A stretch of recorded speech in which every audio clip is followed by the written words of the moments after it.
Kuasai kami Tuhan, Roh Kudus senantiasa menguasai kami. Kami butuh makanan rohani setiap hari.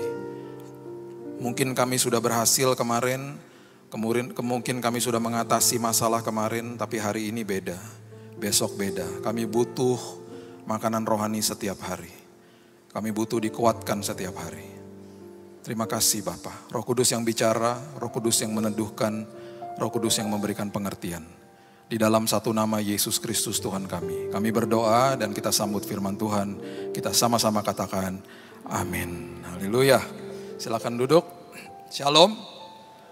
Oke. Saudara, dalam hidup ini kita setiap hari menghadapi yang namanya pertempuran. Oke. Pertempuran bahasa Inggrisnya battles. Di dalam sebuah peperangan akan banyak pertempuran. Perang Teluk misalnya, di dalamnya ada banyak pertempuran, pergumulan.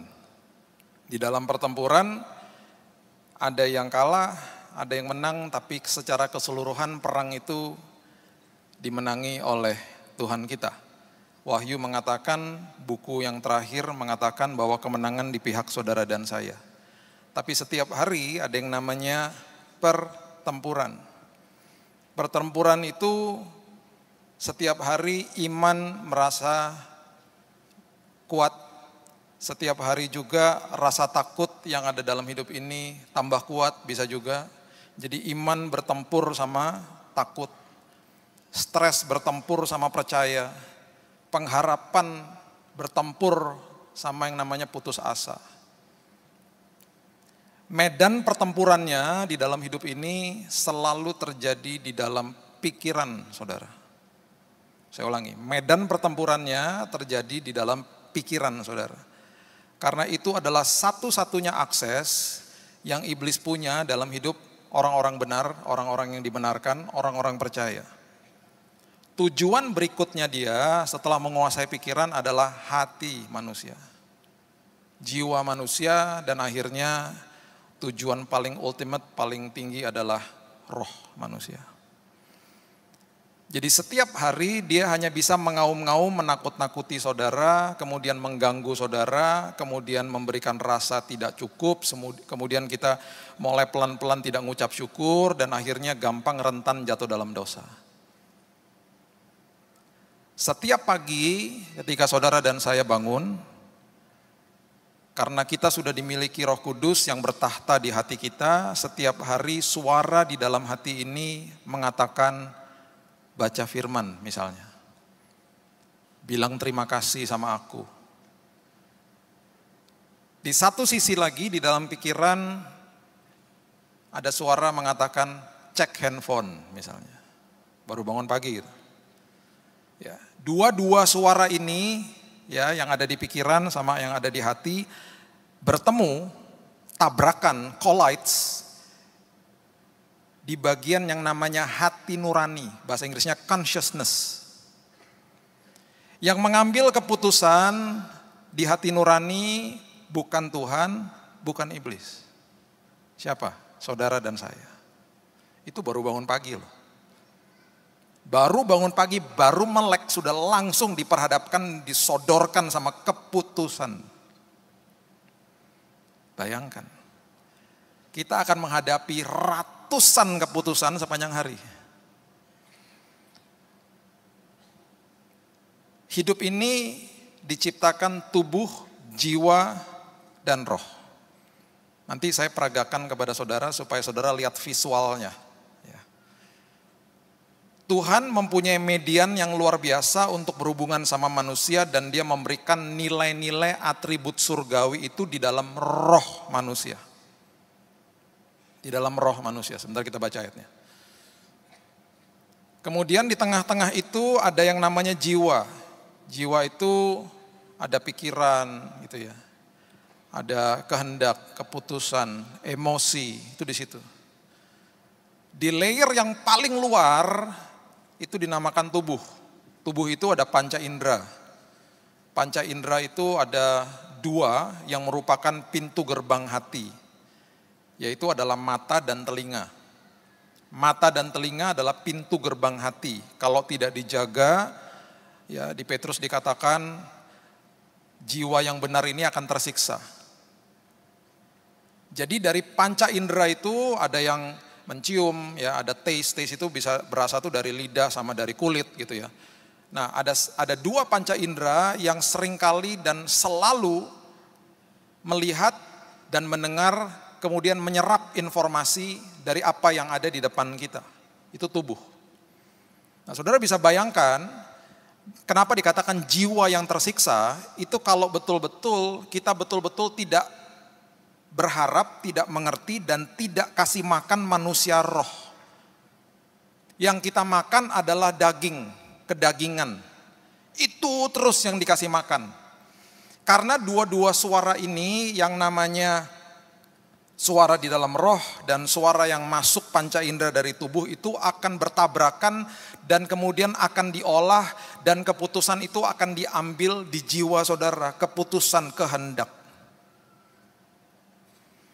Saudara akan mengambil keputusan yang baik dan benar, itu tergantung sama manusia mananya yang dikasih makan lebih banyak.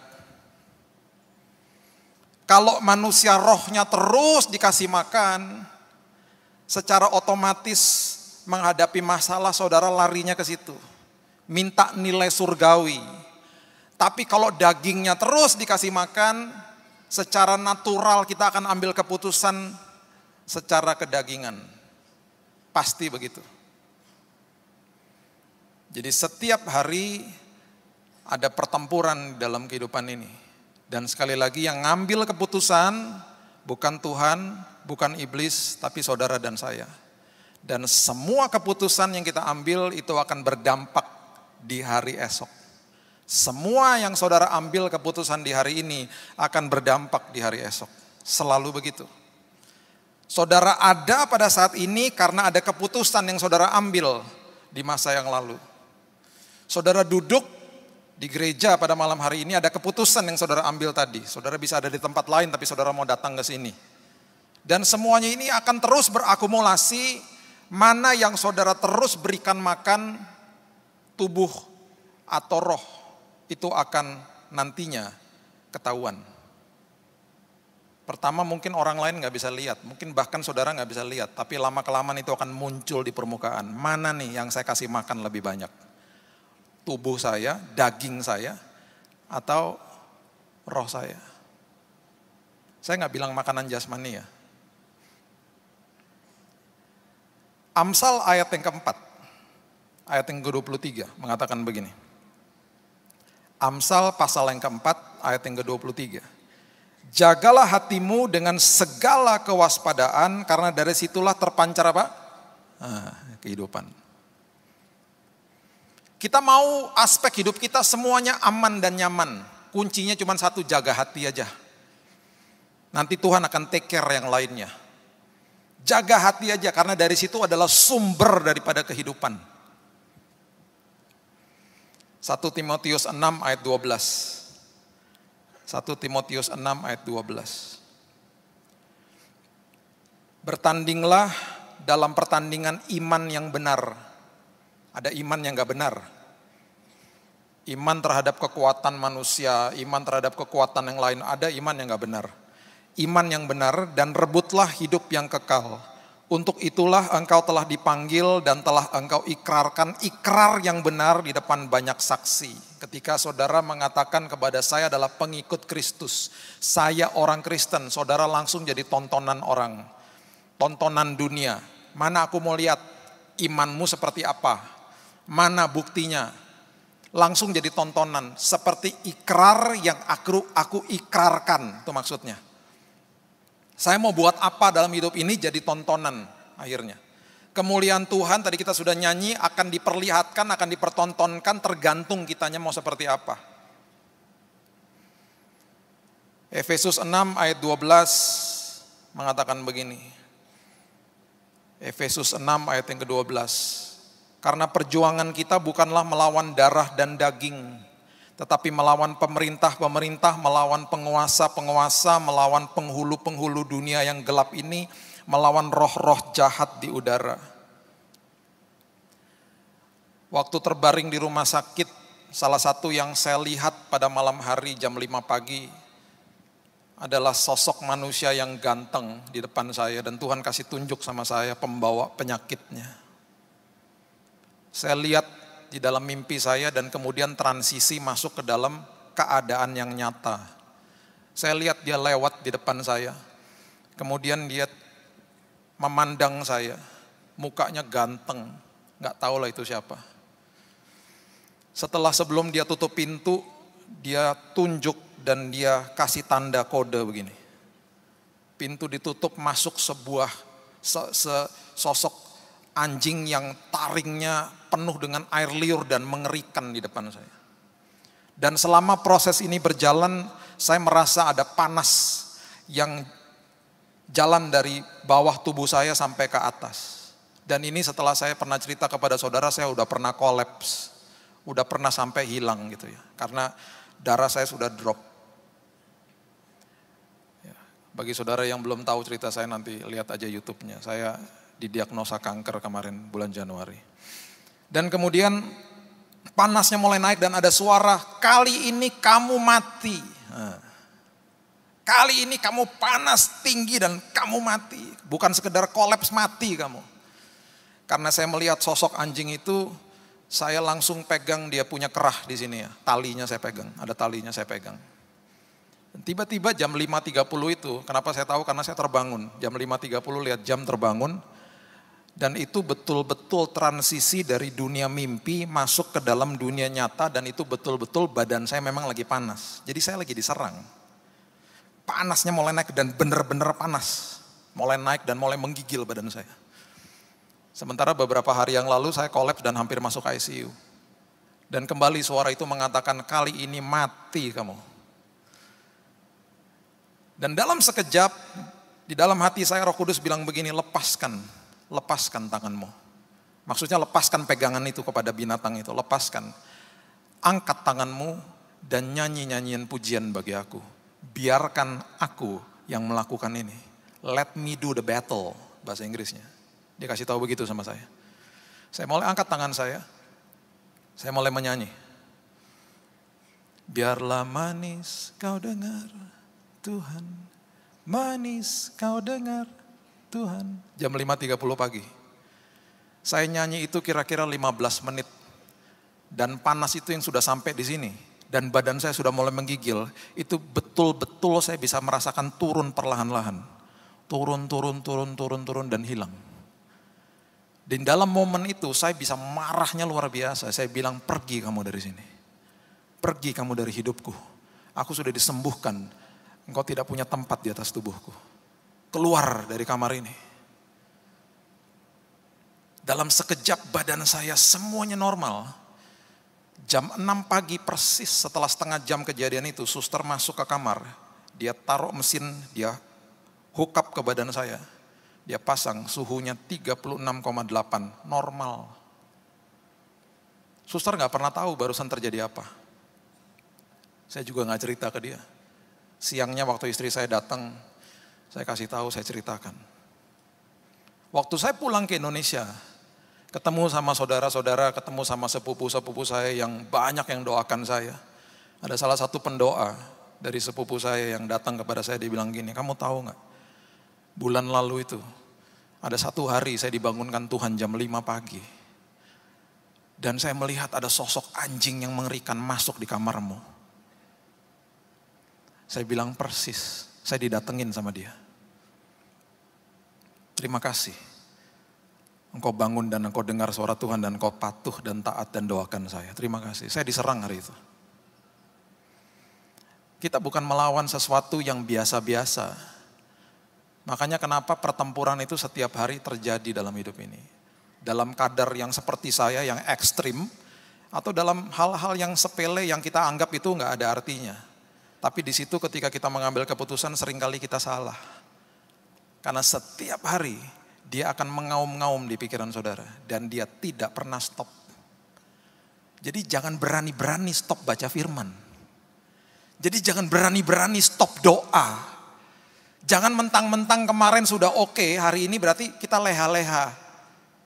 Bukannya berarti kemarin ketika saya sudah menerima kesembuhan, sekarang saya nyantai-nyantai. Oh tidak. Malah saya tambah rasa seperti tiap hari, saya nggak peduli, saya makin mau menghancurkan hidupmu dalam kehidupan aku ini. Dan setiap hari Tuhan pimpin aku. Tuhan tolong lindungi aku Tuhan. Bukan sekedar aku mau Tuhan lindungi, tapi aku mau jemaat yang aku layani Tuhan lindungi. Dan Tuhan sembuhkan juga mereka Tuhan. Apa yang aku alami mereka juga alami. Itu doa saya setiap hari. Dan gak pernah stop. Makanya kenapa saya selalu mengajar begini.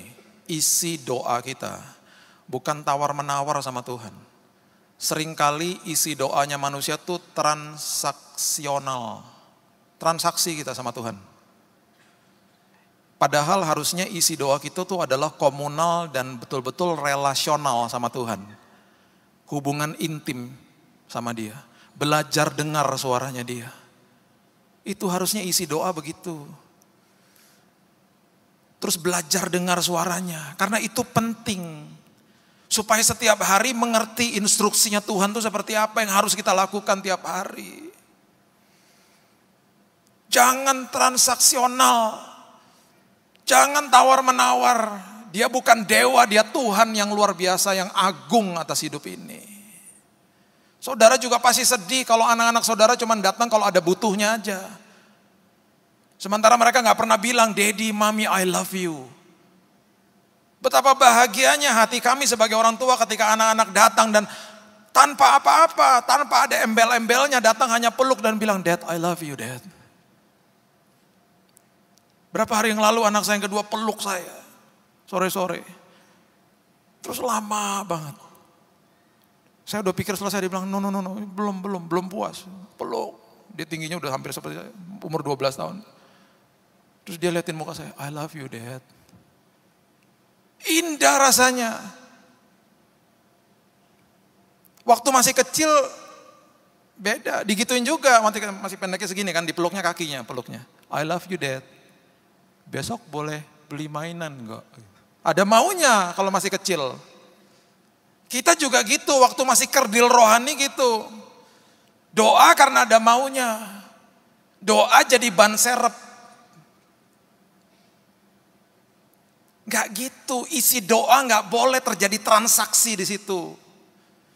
Isi doa dengan keintiman.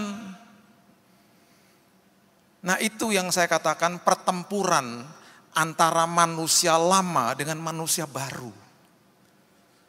Manusia yang masih kerdil rohani sama manusia yang sudah dewasa rohani. Itu tiap hari harus betul-betul ngerti. Saya gak mau lagi seperti itu. Makanya saya terus kumandangkan bahwa arti berkat sebenarnya adalah ketika saudara dan saya diubahkan Tuhan.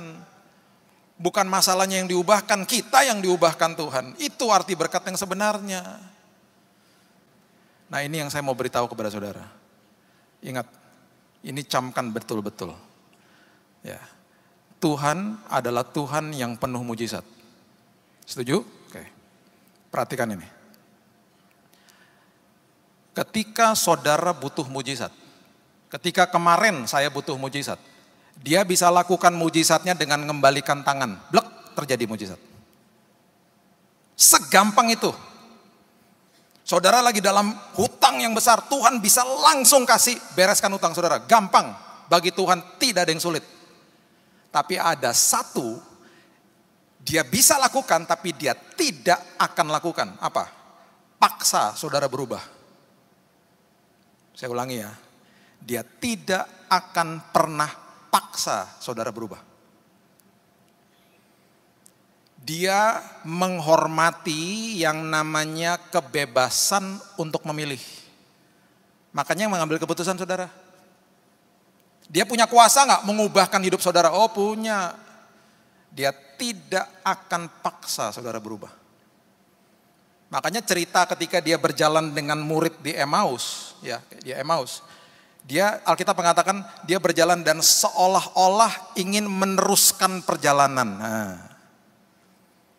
Berarti ada satu sisi yang luar biasa yang dia ingin sekali diundang masuk ke dalam rumah. Untung puji Tuhan diundang masuk rumah. Dan akhirnya muridnya lihat dia. Setelah dilihat, mereka lihat, dia hilang dari tampak mereka. Jadi dia tidak akan paksa saudara. Nah ini kebenarannya. Kesembuhan saya kemarin percuma kalau saya tidak diubahkan Tuhan. Makanya seringkali mujizat tidak terjadi karena kitanya nggak mau berubah. Kitanya masih manusia lama. Kita cuma doa-doa minta mujizat, tapi nggak pernah mau berubah. Kita minta mujizat, tapi kita nggak tanya Tuhan apa lagi ya yang harus aku berubah. Makanya kemarin ketika terbaring sakit saya bilang, Tuhan apa lagi yang harus diubah? Ya tulis satu-satu. Salah satunya Tuhan bilang gini, beli gitar. Kamu tuh bisa main gitar. Udah lama kamu gak main-main gitar di rumah. Dulu kamu main gitar, ayo. Yang kedua, salah satu dikasih tahu lagi gini, kenapa sel grup di rumah, FA ya kalau di sini ya. Saya punya sel grup di rumah, kenapa berapa tahun lalu kamu stop? Itu teman-teman kamu itu yang datang ke rumah sekarang hilang semuanya. Ayo buka lagi sel grup di rumah, tulisin satu-satu. Mesbah keluargamu gak bisa seperti dulu. Ayo nanti setelah selesai semuanya, mesbah keluarganya lebih dalam lagi, sharing-sharingnya lebih dalam lagi. Lamain dikit perjamuan sekalian sama anak-anak. Tulis lagi, oke Tuhan, oke Tuhan, oke Tuhan. Setelah beres semuanya, mujizat tinggal balikin tangan kok. Tergantung saudara dan saya. Makanya ketika orang datang ke saya ngomong gini, Pak doain Pak, saya lagi ada banyak hutang Pak. Kalau dianya gak berubah, percuma.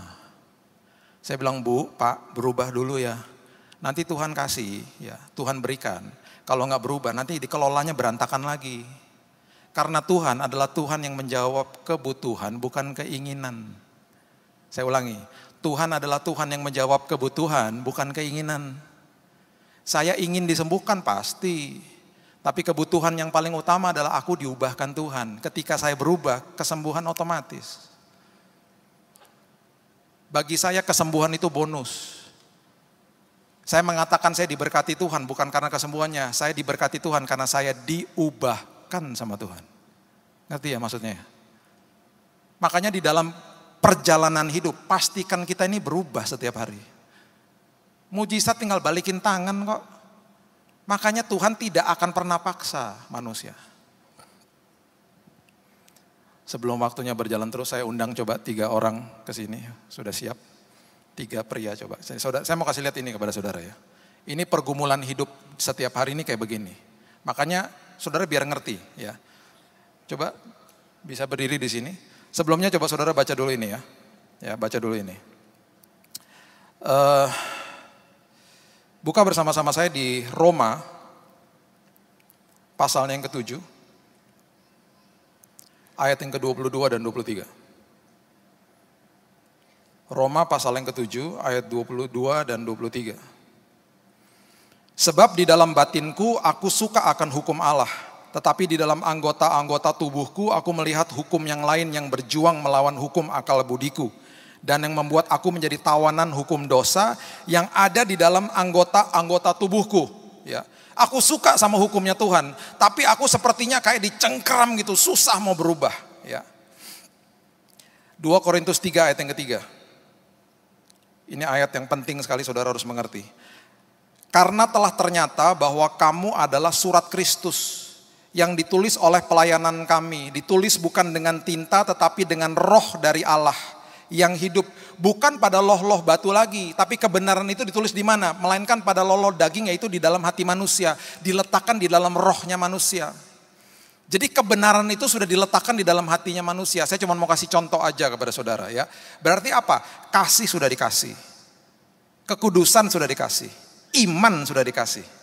Itu tinggal diperkatakan supaya termanifestasi dalam hidup. Jadi kurang tepat kalau orang Kristen berdoanya begini, Tuhan berikan aku kasih-Mu. Udah ada. Tuhan aku memperkatakan kasih-Mu, kemurahan hati itu terjadi atas hidupku.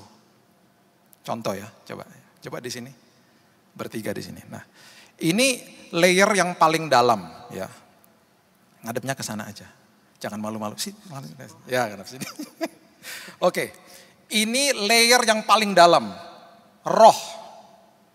Semua diletakkan di roh. Ya. Nah, ini yang paling stres karena ini jiwa. Ini diapit sama roh sama yang namanya tubuh, ya. Ini tubuh. Ganteng tubuhnya ya. Ini tubuh. Ini layer yang paling luar. Ya. Ini yang saya katakan tadi, menerima semua informasi. Bertobat, ya, bertobat. Pertobatan terjadi, semua Tuhan kasih, Tuhan letakkan di roh. Oke? Terjadilah pertempuran hidup. Kita contoh aja, ya, contoh. Satu hari, kehidupan ya. Satu orang ini ya. Ini sebenarnya satu orang, dalamnya ada 3 nih pokoknya ya. Kehidupan ini mengalami yang namanya disakiti. Hatinya. Dia datang, dia beribadah ke satu tempat, dia disakiti. Sama temannya di gereja. Nah, ya. Ketika disakiti, yang namanya hati nih ya, di dalam sini ya, ini kan harus mengambil keputusan. Dia bilang gini, Tuhan, aku udah belajar firman loh Tuhan. Ya, ini kan keputusan, kehendak, emosi semua di sini. Tuhan, aku udah belajar firman bahwa aku nggak boleh kepahitan. Oke Tuhan, ini sakit tapi aku pastikan aku nggak mau kepahitan. Kasih sudah dikasih. Ya, kalau saudara baca 1 Korintus 13 ayat 4-7 itu adalah definisi daripada kasih. Kasih itu murah hati, kasih tidak cemburu, tidak mementingkan diri sendiri. Semua definisi daripada kasih itu adalah keputusan, bukan perasaan. Kasih bukan perasaan, kasih adalah keputusan. Aku mengambil keputusan supaya aku murah hati, supaya aku tidak cemburu, supaya aku tidak mementingkan diri sendirinya. Jadi jiwa ini, emosi ini ketika disakiti dia pulang ke rumah. Dia bilang gini, Tuhan aku berdoa nanti di kamar. Aku mau melepaskan pengampunan bagi orang itu. Nyebelin itu orang tadi Tuhan. Kasarnya luar biasa tadi ngomongnya. Oh dia berdoa. Dia berdoa. Di dalam roh sudah dikasih yang namanya kasih. Ini contoh ya, kasih. Semua dikasih. Iman, kekudusan, damai sejahtera. Diletakkan di roh sama Tuhan. Karena ini median yang Tuhan bisa berhubungan dengan manusia di roh. Nah ini tugasnya kita setiap hari. Jiwa ini punya tugas yang luar biasa. Makanya Alkitab mengatakan kalau tidak jaga panca indera, jiwa yang benar tersiksa. Jiwa ini bisa tersiksa. Karena dia harus mengambil keputusan setiap hari. Dia bilang begini, ini doa yang tepat begini. Tuhan, terima kasih, kasih sudah diberikan. Aku mengambil keputusan untuk melepaskan pengampunan bagi orang itu. Ya. Melepaskan pengampunan bagi orang itu. Minggu depannya ke gereja. Dia bilang gini, aku yang penting udah ngampuni tadi di rumah, enak doanya. Pasti kalau ketemu dia pasti gak apa-apa. Nyembah Tuhan dalam gereja. Terima kasih Tuhan. Lagi pujian penyembahan. Worship leader katakan, berikan salam kanan kiri. Kita kayak gini. Orangnya di sebelah kita, duduk sebelah kita. Mulai mangkel lagi, mulai kesel. Wah rasanya tiba-tiba begini, kok tadi pas di rumah doa kok enak ya, pas ketemu orang ini lagi kok kesel banget apalagi lihat mukanya. Jiwa pas pulang doa lagi. Gak gampang makannya, gak gampang, gak langsung jadi instan. Makanya itu yang saya katakan, doa itu gak bisa stop. Dengar firman gak bisa stop. Ini doa lagi. Ini kan tubuhnya menyerap segala sesuatu, dia lihat, dia dengar, ini kan semuanya masuk sini, makanya dia paling tertekan ini yang namanya jiwa. Dia dapat informasi dari roh yang luar biasa, dia juga dapat hal-hal yang negatif dari tubuh. Nah ini yang saya kasih tahu tadi saudara, saudara terus kasih makan rohnya. Baca firman, hubungan intim, dengan mendahulukan Tuhan di atas segalanya, ini terus terisi. Dan ketika doa ini makin menguatkan, makin menguatkan, makin menguatkan. Ini tugasnya jiwa adalah supaya apapun yang sudah diletakkan di dalam roh ini pindah menguasai jiwa. Dan akhirnya menguasai yang namanya tubuh. Ini kan gak terjadi 1-2 hari. Ini tugas. Tugasnya jiwa ambil keputusan setiap hari. Dan ini tidak dilakukan sama Tuhan, tidak dilakukan sama iblis. Tugasnya manusia. Dan kita memang bisa minta kekuatan dari Tuhan. Doa lagi di rumah. Oh pas udah doa rasanya pasti enak kalau doa. Minggu depan aku gak mau datang ibadah pagi ya. Karena tuh orang suka datang juga kalau ibadah pagi. Udahlah aku sore aja. Datang ke Nginden jam 5 aja lah. Lagi nyembah Tuhan enak-enak jam 5. Tiba-tiba gak tahu gimana kita lihat tuh orang duduk di depannya kita.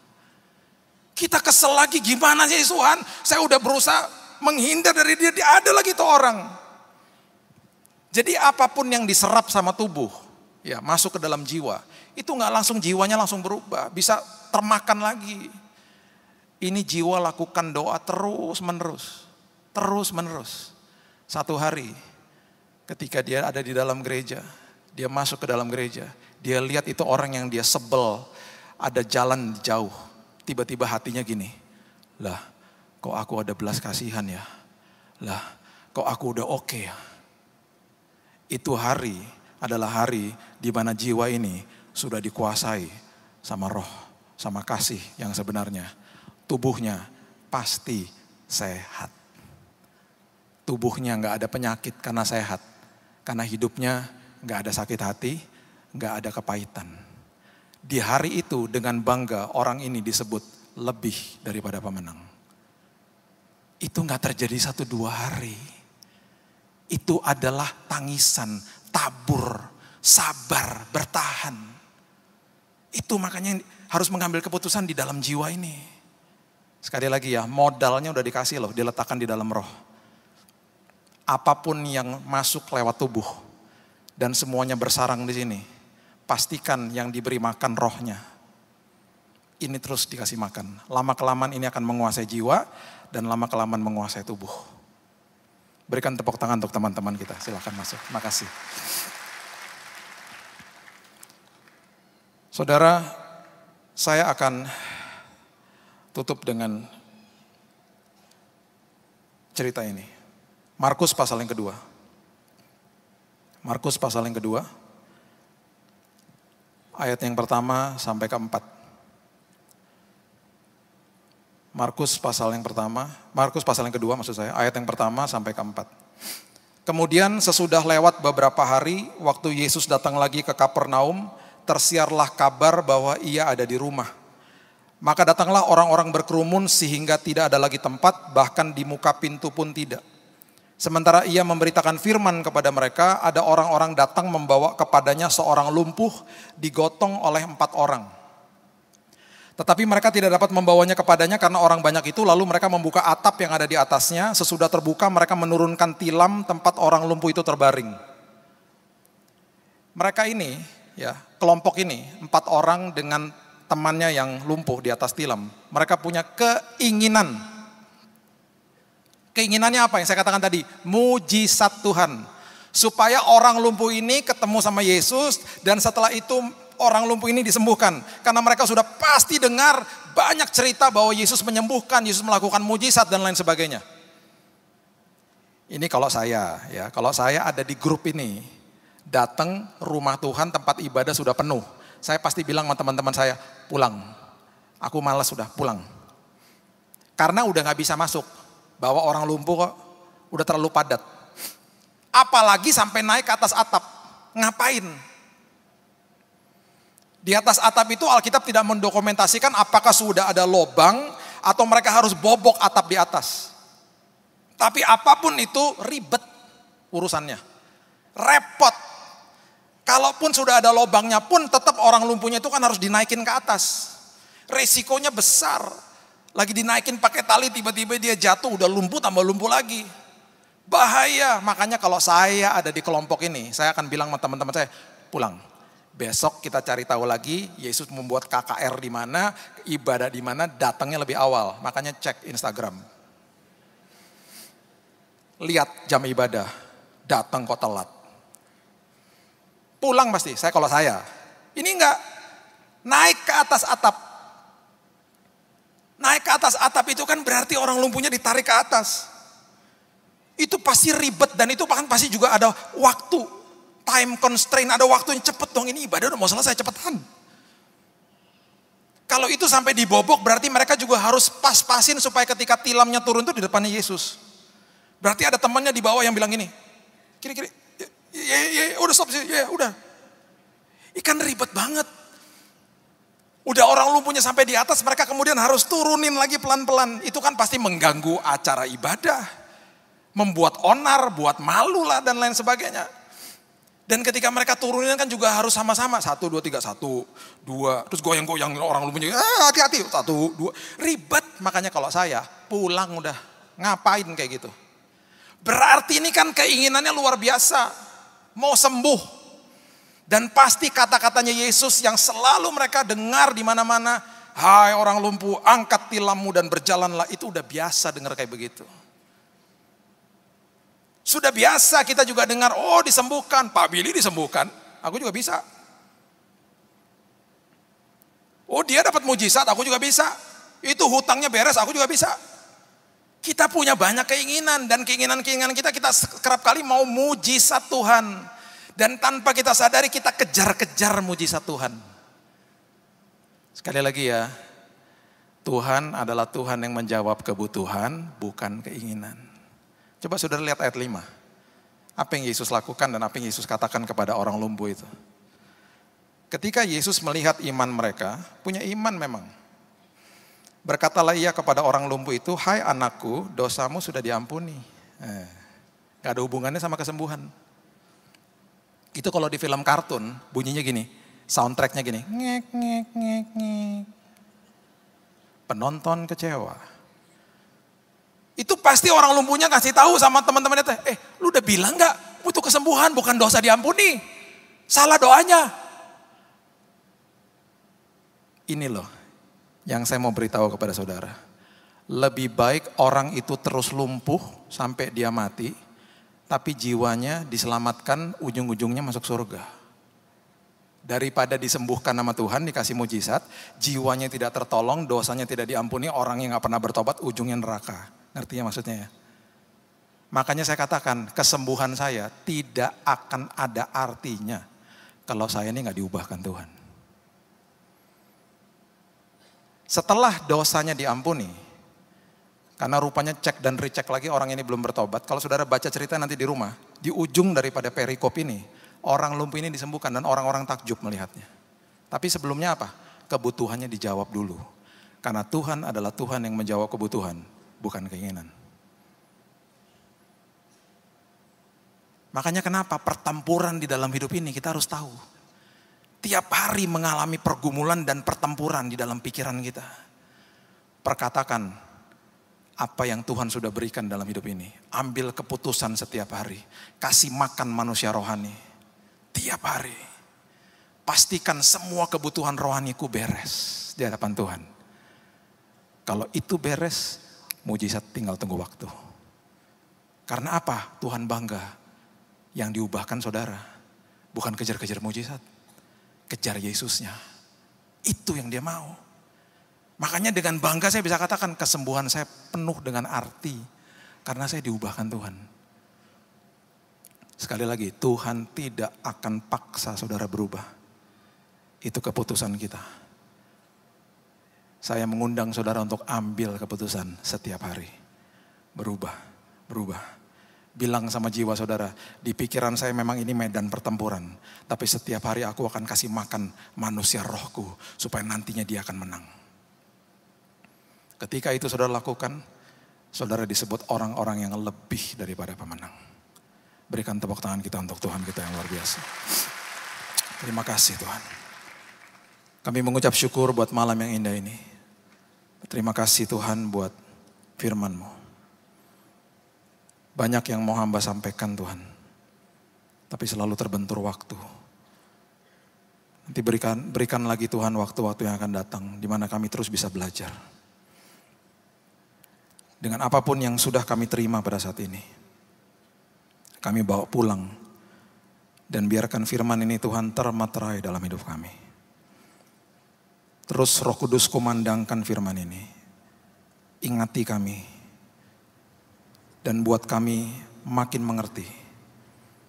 Pertempuran di dalam hidup ini tidak akan pernah ada habisnya.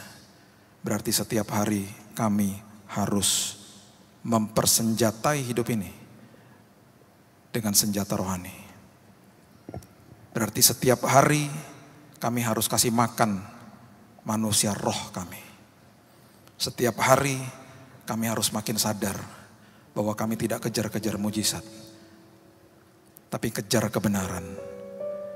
Karena Engkau adalah Tuhan yang menjawab kebutuhan, bukan keinginan. Keinginan kami akan dikasih, mujizat akan terjadi kalau kami diubahkan. Itu esensinya. Kami mau isi doa-doa kami dengan keintiman, bukan transaksional. Kami mau isi doa-doa kami dengan keintiman, kasih kepada Tuhan, bukan tawar-menawar. Karena Engkau agung Tuhan, Engkau dahsyat, Engkau luar biasa. Kami mau tinggalkan manusia lama kami. Kami mau menghidupi manusia baru kami. Meteraikannya Bapak firman ini. Dan hamba-Mu berdoa setiap jemaat di tempat ini hidup mereka berkemenangan Tuhan. Setiap hari pertempuran demi pertempuran dalam hidup mereka, mereka yang menang. Mereka lebih daripada pemenang. Karena mereka mengerti mengambil keputusan setiap hari. Terima kasih Yesus, terima kasih Tuhan. Kalau ada yang membutuhkan mujizat Tuhan pada malam hari ini, terlebih dahulu Tuhan ubahkan hidup mereka. Kalau ada yang butuh mujizat karena mereka terlibat hutang, beritahu kepada jemaat-Mu Tuhan, mereka harus berubah. Mereka harus cakap mengelola keuangan mereka. Nanti baru mujizat terjadi. Semua apapun yang kami butuhkan, kami mau serahkan kepada Tuhan. Kami percaya Tuhan adalah ya dan amin. Engkau adalah Alfa dan Omega. Kami sudah terima firman Tuhan dan kami akan jadi pelaku-pelakunya. Hanya di dalam satu nama, Yesus Kristus Tuhan kami.